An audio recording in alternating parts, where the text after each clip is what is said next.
What would you do if you made $1 million per month? I make over $1 million a month. This is the story of Thuan Nguyen, a Vietnamese-American immigrant who started with nothing. When I came here in 1992, I did not speak English. And like many Asian families, he worked a regular job before pursuing entrepreneurship. But the road of entrepreneurship was not easy, and Thuan failed a ton before he was able to find success. Every month we lost about $10,000.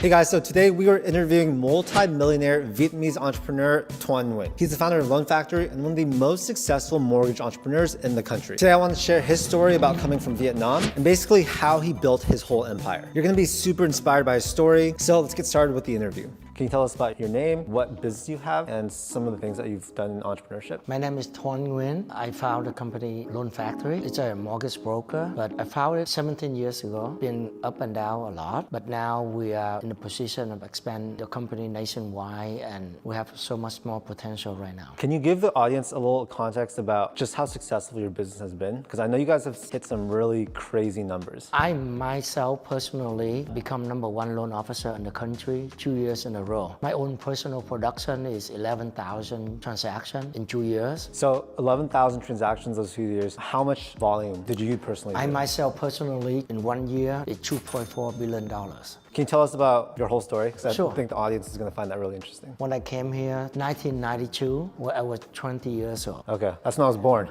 And and back then, there was no internet. And it's tough when I came here without speaking the language. I went to college, community college, here in Orange County, get admitted into UC Berkeley. But then, even after school, I did not find success. I couldn't find a good place to work for. I bounced off a few companies. I didn't really happy with what I was doing. Eventually, I quit.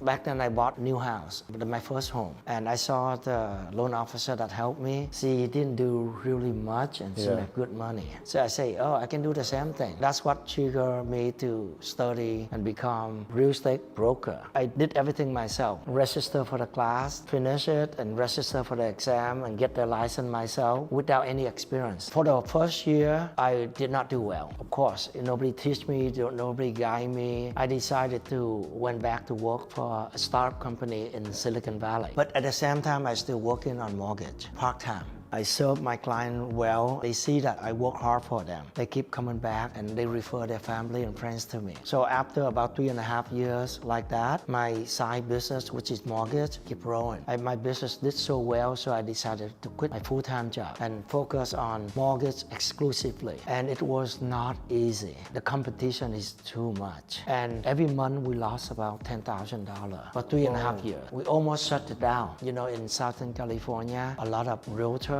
they will refer you business, but they want kickback. That's illegal, It's right? illegal, correct. Yeah. It's illegal.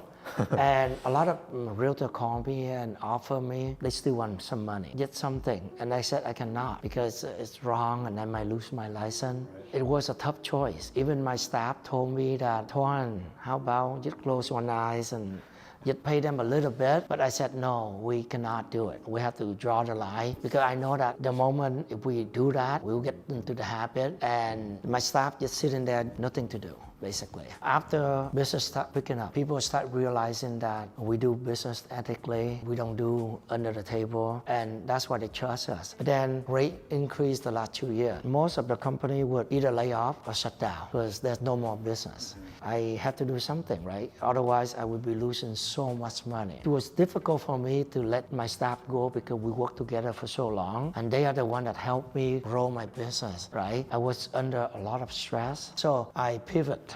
We decided to work with loan officer to help them. So that is what we are doing, and so far it's so good. We rolled the company from like less than 50 loan officers to over 500 within 1 year. And this year, we aim to hit 3,000 loan officers. So by not taking that money at the start when offered like, hey, give us a kickback, even though it was illegal, that really paid off in the Exactly. future. And then we stand out. There's so many mortgage brokers, but we are standing out because we're the one that do business ethically. Plus, Plus, we have the technology. The consumer, the realtor can go to our website and check rate. Many, I think most 90% of the brokers out there, they don't let the consumer see the rate. But we show everyone the rate on our website. Exactly, very transparent. Yeah. A lot of broker or loan officer quote one rate, and then when we lock the rate, we lock different rate. When the consumer say why, what happened, and then the broker can easily blame the market change, everyday rate change, or because your credit score is not 740. And the consumer, of course, they don't know much about mortgage. It's complicated. So that's why they feel comfortable working with Loan Factory. You seem to be the type of person that will take action really fast. How'd that come to be? Is it like your upbringing? Is it your culture? In the past, I was not like that. But I believe that everything is trained. You train to be the CEO. You train to run your business. You know, just another example, another story. I built my own software for the loan officer. My software was the best out there, but I got distracted. I focused too much on my mortgage company. Some other software advanced and stay ahead of us. So it's a lesson for me. We see the opportunity, but we didn't take action quickly. So I learned that lesson, and now I see another opportunity for my mortgage company. I don't want to be late again. That's why I want to move really fast, take action really fast. Otherwise, the opportunity will go away. How'd you get your first 100 clients? I focus on being a good loan officer. Let your client know that you care for them. You work hard for them. Initially, I offer my clients super low rate to win them. I did not worry about profit or commission. I'm willing to make $500 or $1,000 per transaction. I don't care. Wow, okay. Or even I do it for free. I do it because my goal is not money. My goal is to help other people. I give them the best rate. I give them the best service. I work so hard for them. After we close the transaction, they always remember me. They will come back to me, or they will tell their friends and family, and that's how it was successful. I know a lot of business owner or loan officer, they expect that, oh, I have to make $3,000 or $5,000 a transaction. If less, I wouldn't do it. People always saying that when you run a business, you always have to lose money in the first 1 or 2 years, right? So just accept the fact that you are new, you don't have enough clients, you have to lose money, then accept that fact and help the clients so that you can have a better future. How were you able to get through that fear of being able to lose money at the start or not make that much? It's just the mentality, the mindset. If you want that, you can do it. Money is not what I'm looking for. I'm looking to be a good loan officer. My goal is to have a lot of clients. I learned a lot from Amazon. They lose business for 10 years, and now they're one of the biggest companies in the world. Most of us know exactly what we need to do, but they're just afraid, or they make an excuse. I know a lot of loan officer or realtor, they're afraid of this and that. The basic thing is you have to be on social media, and they cannot even do it. They're afraid, they're shy. There's so many excuses. I see that most of the people in this business, if you're hungry and you really work hard, you'll be successful. How can you be successful if they search for you and they couldn't find you? But they find all the loan officer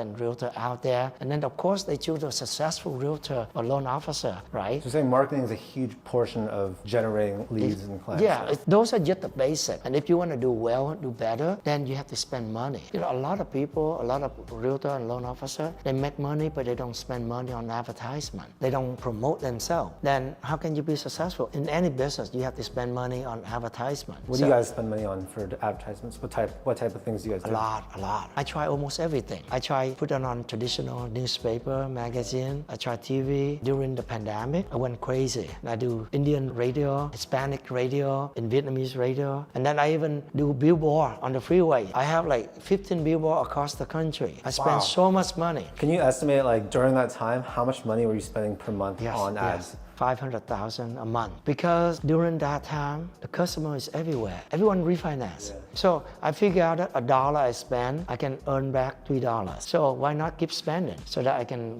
get more clients and grow my business? Would you be willing to share how much money you have made in 1 month just from mortgages? The best one, I make over $1 million a year, a month. In profit? Yeah. What do you do with all that money? To be honest with you, I invest in property. With money, what you gonna use? I cannot put it in the bank and let it sit there. It loses value. And property is the best way to fight against inflation, and then it appreciates, and also I have income. So that's why I invest in properties. What kind of real estate portfolio do you have? Mostly property in California. The cash flow is not that good, but it appreciates. It's so good. Yeah, I'm happy with all the decisions I make. Could you retire right now and be totally okay? Of course, yes, 100%. Why are you still so driven? Because right now, my goal is not making money. First, I want to help other people. people, and then I want to see how good I can be. I want to test my ability, and my plan is to raise money, become a startup company. And I even realized a bigger problem, that there are so many consumers that need mortgage, but they couldn't trust anyone. And the industry is so huge, but nobody dominates, and I want to be the one. I want to be Uber of mortgage. They match driver and rider. So I want to do the same, where consumer can go, like they go to Amazon to buy something, they can go to Loan Factory, they can look up who are the loan officer in the city, and they can review their background, their profile, how many years of experience, and they can choose to call and meet up there in the same city. Being in the mortgage industry, you see a lot of tax returns, right? How are people making money these days? What I see is it's always good to be self-employed. I have a lot of clients who are working for corporate, high-tech engineer, software engineer. They make good income, 150, 200,000 easily. But most of them have one property because whatever they make, they pay tax. And then after tax, they keep spending here and there on their house, children, car. At the end, they cannot save money. Their mindset is different. Their mindset is they have a peaceful life, earning up money. It's stable, it's good. When I help the self-employed, their mindset is completely different. All about making money, all about investing, all about future. So they know how to save money, they know how to invest, they know what to invest. So they end up having 3, 4, 5 houses easily. What does a day in the life look like for you? When you wake up, what do you do? What habits do you have? It's important to have a period of quiet time to concentrate, to focus. I put the morning time is the best time. So I try to go to bed early, 10 o'clock, because I can wake up early. I can have 3, 4 hour block of time. Focus, 100% focus and get things done. And when you focus, your productivity go up so much. You make better decisions. So most of your big decisions are made in the morning? Yes, everything in the morning. Because during the day, so many things happen. The client call me, my staff call me, the partner call me, loan officer call me. I work, I would say at least 14 hours a day, 7 days a week. And because I work so hard, that's why I have to make sure I'm healthy. Otherwise, I will collapse anytime. Exercise. I have to do that. Well, there's some other high ROI activities that you do. When you reach to this level, you tend to get so busy. One thing is I try to leverage. I try to bring in a lot of help. I cannot be cheap. I have to be willing to pay to hire good staff to help me, good talent. Secondly, I have to have a block of time to think, to have vision, to look for direction, look for bigger picture. So those are more important. If I don't aim high, if I don't try to find a solution to get the goal, then I keep doing little things and I will not go where I want.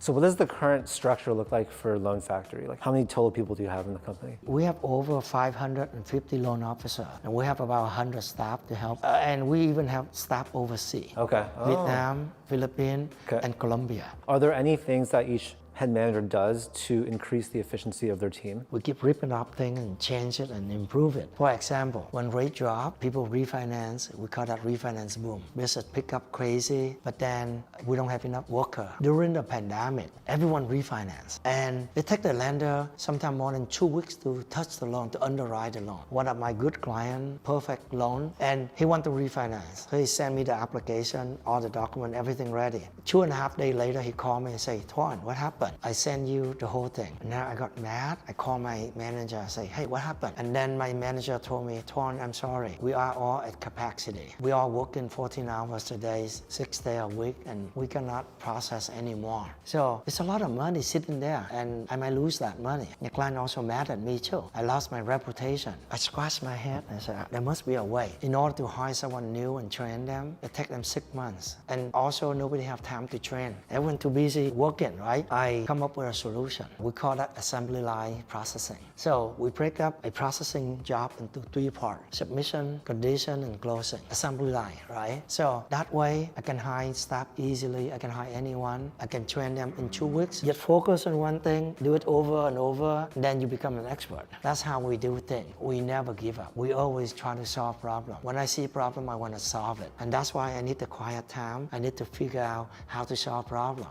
In terms of tax strategy, what are a couple things you do? The year that I make the most money, I did not plan well for tax. I remember that moment when my CPA told me, Thuan, you have to pay this much tax. So I was shocked because I worked so hard to make that money. And now it's all gone. My account's like empty.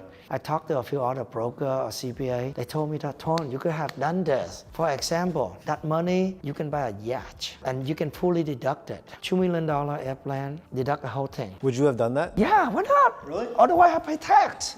I can buy an airplane or a yacht, and I can rent it out too. Just like Airbnb, you can rent it out. Was this whole journey of entrepreneurship, was it worth it? Oh, I love it. I enjoy it so much. It makes me a different person, completely. Every day is something new. Like right now, I travel crazy. Every month, I travel at least 2 weeks. 2 weeks, And yeah, I go and see people, I see new place, new thing. I come up with new idea. And that's why I encourage everyone to be self-employed. Every day is excitement. Of course, stress will come with that. But if you can control the situation, it's good. Is there anything you want to share with immigrants that have come to this country that want to maybe start their own business? I totally recommend it. Only two paths, right? Self-employed or working for a company. When you work for a company, you have no upside potential. You might be discriminated. Maybe your English is not good. When you get a little bit older, you get age discrimination. When you pass 40 years old, it's hard to find another job.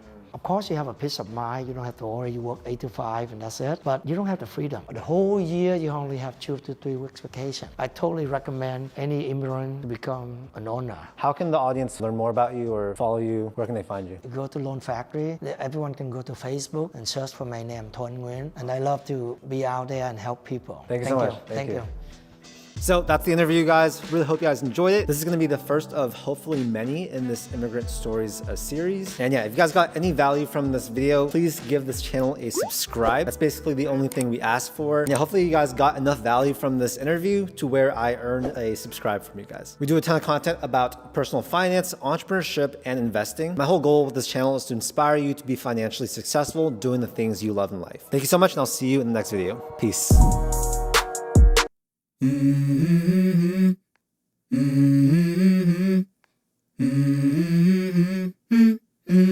Let's go.